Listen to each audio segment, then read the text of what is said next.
Est-ce qu'on est obligé de faire tout ça de gymnastique pour allumer la caméra? Mais en fait, j'étais tellement loin.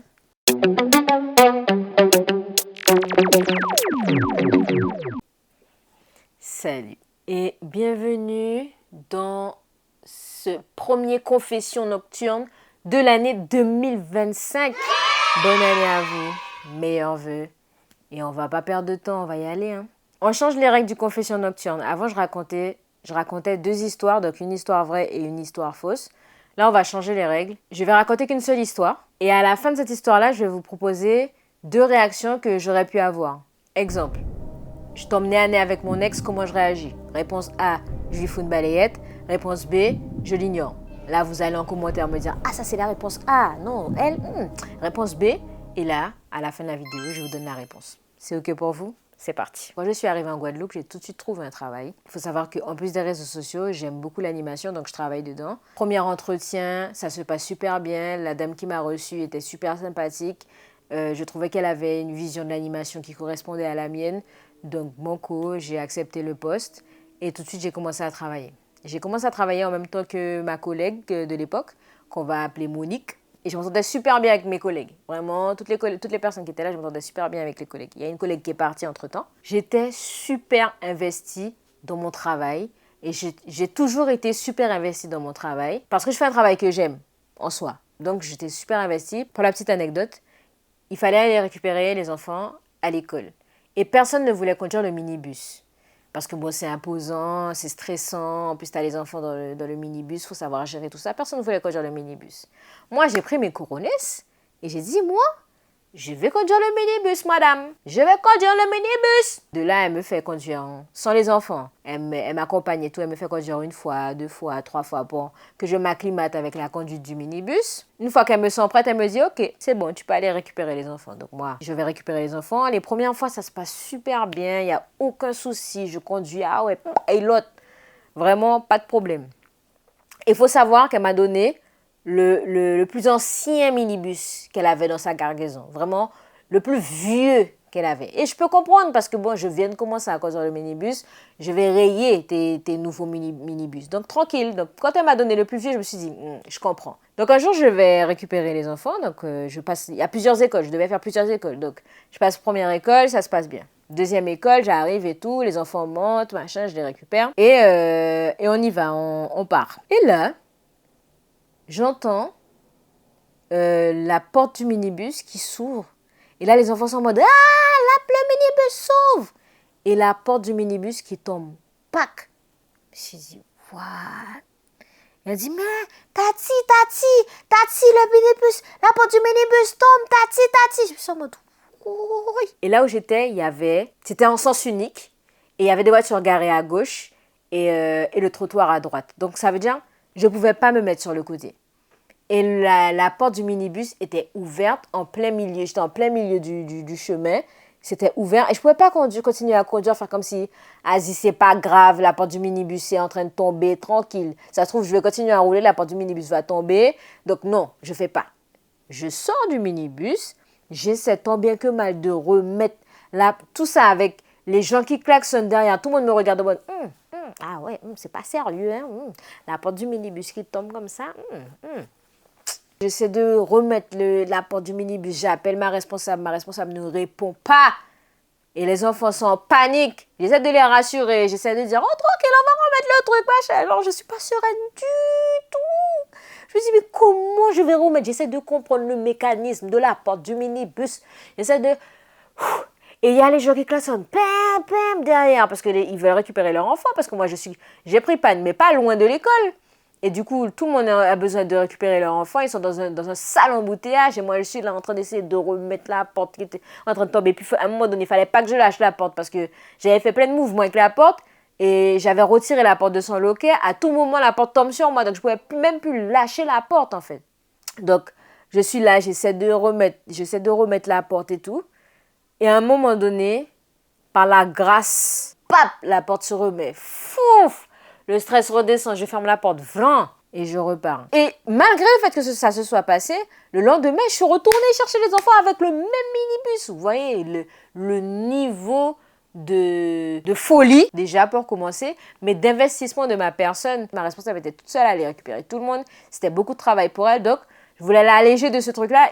Et malgré cet épisode hyper stressant, j'ai continué à aller. Je ferme la parenthèse de l'anecdote. On continue l'histoire. Donc, comme je vous ai dit, je m'entendais super bien avec ma collègue Monique et une autre collègue qui aimait. De toute façon, elle est partie. Et un jour, Monique, elle est responsable de tout ce qui est administratif, notamment du cahier de présence des enfants. Donc, quand ils arrivent dans l'association pour faire leurs devoirs ou les mercredis après-midi pour les jeux et tout, c'est elle qui note les prénoms, l'heure à laquelle ils arrivent, etc. Un jour, ce cahier-là disparaît. Dans un premier temps, on pense qu'il est perdu. Donc, tout le monde commence à chercher le cahier, savoir où il était la dernière fois, etc. Tout le monde cherchait le cahier de présence et ça devenait vraiment genre une obsession. Et moi, au départ, je ne comprenais pas pourquoi. Pourquoi on se cassait les couilles à chercher le cahier de présence? C'est pas grave, on en refait un, on reprend les présences des enfants et puis on passe à autre chose. Et petit à petit, je comprends qu'en fait, le cahier de présence permet de justifier à la CAF, à qui tu as demandé des subventions, que tu utilises bien ces subventions pour les bonnes raisons. Pour dire qu'effectivement, il y a des enfants qui viennent de telle à telle heure. Pour justifier les subventions, tu as besoin du cahier de présence. Tu as besoin de montrer le cahier de présence. Et là, je commence à faire un tilt dans ma tête. Je me dis, ah ok, le cahier de présence, c'est quand même important parce que si tu ne peux pas justifier de la présence des enfants dans ton association, etc., tu dois rembourser les subventions. Et ça, moi, je n'avais pas capté. Et c'est après que j'ai compris ça. Donc, continue à chercher, tout ça, machin. Un mercredi, j'arrive et j'entends un bip bip dans le bureau. Je ne fais pas attention parce que c'était sur le PC de ma responsable. Donc, je ne fais pas attention au truc. Ce n'est pas ma responsabilité. Il y a bien bip bip, mais je ne calcule pas. Je m'occupe des enfants. Je vois qu'il y a des allers-retours entre le bureau et... Je vais appeler ça le débarras, c'est là où il y avait tous les jouets des enfants et tout. Mais je ne calcule pas parce que moi, je sais que le cahier de présence est perdu et que certainement, ils doivent être en train de mettre tous en dessus-dessous pour retrouver le cahier de présence. Le lendemain, donc ça c'était mercredi, le lendemain, le jeudi, j'arrive au bureau et je vois que mon bureau à moi, là où je suis censée préparer les animations, tout ça, il a été déplacé. Et celui de Monique aussi a été déplacé en même temps que le mien. Je me dis oui, je cherche mon bureau et je vois qu'en fait, il est dans le couloir. Donc ma responsable, en fait, ce qu'elle a fait, c'est qu'elle a pris nos deux bureaux et les a mis dans le couloir. Sachant que mon bureau était avec celui de ma responsable à la base. On était dans le même espace, entre guillemets. Il y avait un petit truc qui séparait, mais on était à peu près dans le même espace. Je me dis oui, ok, je suis dans le couloir, c'est bizarre. Comme ma responsable faisait beaucoup d'allers-retours, j'ai pas eu le temps de me poser pour lui dire bon, Sarah, bye, qui moi, je suis dans le couloir. Qui moi, je suis là. J'ai pas eu ce temps-là. Donc, je laisse passer. Jeudi, toute la journée de jeudi passe. Je pose pas trop de questions. Et vendredi matin, j'arrive. Elle nous dit, bon, alors, j'ai besoin de vous voir en entretien. Donc, Monique, elle appelle Monique, elle m'appelle moi. Et elle appelle la dame qui s'occupait de la cantine. Et là, elle nous dit, bon, c'est quoi votre problème? Je dis, mais c'est quoi ton problème à toi? Parce que c'est toi qui as déplacé nos bureaux, en fait. Moi, je ne comprends pas ce qui est en train de se passer. Elle dit, alors, j'ai déplacé vos bureaux parce que, selon moi, le cahier de présence a été volé. Sur le coup, je me suis dit, non, attends, madame, déliant. Je me suis dit, mais madame, c'est un cahier de présence. Qui va voler un cahier de présence? Genre, pour te nuire, tellement les gens veulent nuire une association comme ça, une association que personne connaît, on va voler ton cahier de présence, frère? Donc moi, je me suis dit, mais la dame est folle. La dame a un problème. Et après ça, elle nous fait comprendre qu'en fait, Monique serait à l'origine du vol du cahier de présence. Et étant donné que je suis proche de Monique, je serais au courant que Monique a volé le cahier de présence.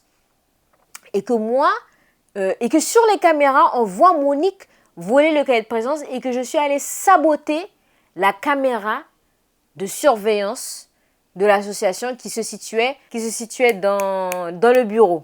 Dans le bureau, il y avait ma responsable, Monique et moi. Et en fait, le bip-bip du mercredi matin, c'était la caméra qui était sabotée. Et elle m'a dit, oui, qu'elle a fait venir un expert, que l'expert a dit que la caméra a été sabotée. Mais je me suis dit, mais à quel moment j'aurais saboté une caméra pour dissimuler les preuves d'un vol de cahier de présence? Je me dis, mais c'est pas possible. Genre, qui en veut? Pourquoi la dame dort mal comme ça? Je me demande pourquoi la dame dort mal comme ça. À quel moment elle pense que la terre entière veut son mal au point qu'on vole un cahier de présence, au point qu'on sabote une caméra de surveillance? Arrête! À partir de ce moment-là, la relation se dégrade grandement. En plus, elle a fermé le bureau où il y a l'imprimante, où il y a son bureau, donc le bureau de la responsable est fermé à clé. Donc ça devient pénible, l'aide aux devoirs devient pénible parce que tu dois imprimer des trucs pour les enfants, mais tu dois toujours demander l'autorisation pour imprimer un truc. Il faut envoyer sur tel mail, la dame, elle est toujours à faire un truc là, à faire un truc là, bah donc bordel en fait. Bordel, c'est plus du tout agréable de travailler là. Tous les matins je me levais pour aller travailler là, mais je me levais avec plus du tout le même engouement que j'avais avant et toutes les conversations n'aboutissaient à rien. La dame était butée. Pour elle, Monique a volé le cahier de présence, j'ai saboté la caméra. Maintenant, comment pensez-vous que cette histoire s'est terminée? Réponse A, foutu pour foutu. J'ai arrêté d'aller récupérer les enfants avec le minibus parce que de un, c'était dangereux et en plus, pour aller récupérer des enfants en minibus, il faut être 2 animateurs dans le minibus. Donc, c'était pas légal. Donc, j'ai dit non, je ne vais plus. Ensuite, quand je finissais à 18h, je partais à 18h. Même si les parents venaient après, machin, la dame devait se démerder pour être là à 18h pour prendre le reste. Parce que moi, mon contrat, c'est jusqu'à 18h. Donc, je laissais les enfants là et je partais à 18h. Et ça, jusqu'à la fin de mon CDD. Donc, mon CDD, quand ce truc-là s'est passé, il me restait 6 mois. Et pendant 6 mois, je n'allais plus chercher les enfants. Et je partais aux heures auxquelles je devais partir. Réponse B. La responsable nous a proposé à Monique et moi une rupture conventionnelle qu'on a refusée. Ensuite, elle nous a fait prendre des congés. Elle nous a fait prendre des congés anticipés. Elle nous a prévenu des congés un jour avant le début des congés. Je n'étais pas d'accord. Donc, Monique et moi, on a contacté une avocate incompétente qui nous a conseillé de signer un avenant au contrat qui nous permettait d'arrêter le contrat genre à la fin des congés. Et avenant qu'on a signé toutes les deux, Monique et moi. Selon vous? Réponse A. Réponse B. Là, c'est le moment où vous courez en commentaire. Vous dites, ah non, réponse O. Toi, t'aurais laissé les enfants tout seuls après 18h? Ah, réponse A, réponse B, réponse B. Ah ouais, vous avez signé, genre vous avez contacté une avocate. Lol. Réponse A. Ça, c'est le moment où vous faites ça, normalement, dans les commentaires. Alors, la réponse, c'est la réponse B. Alors ouais, j'ai refusé une rupture conventionnelle. Et ouais, on est tombé sur une avocate incompétente. Du coup, en fait, l'avantage, c'est que ça se terminait, ce calvaire-là, ça se terminait, en fait. C'était fini, je me levais plus pour aller travailler dans un lieu que je n'aimais plus, en fait. Et en même temps, j'ai perdu beaucoup d'indemnités. Et jusqu'à la fin, jusqu'au moment où elle nous a forcés à prendre nos congés, j'ai continué à prendre le minibus, à aller chercher les enfants et tout, etc. Parce que conscience professionnelle en fait. Conscience professionnelle et j'ai continué à travailler jusqu'à tard, jusqu'à ce que les derniers parents aillent récupérer leur enfant parce que conscience professionnelle. J'ai signé l'avenant au contrat surtout parce que je voulais passer à autre chose. Je me levais trop mal en fait. Je me levais trop mal et la santé mentale c'est important. J'aime bien conclure sur ça. La santé mentale, c'est important. À très vite pour une prochaine vidéo. Si vous avez aimé ce concept, n'oubliez pas de mettre en commentaire que vous aimez le concept. Ça me donne la force en fait pour en faire d'autres. Et voilà, likez, abonnez-vous. À la prochaine vidéo.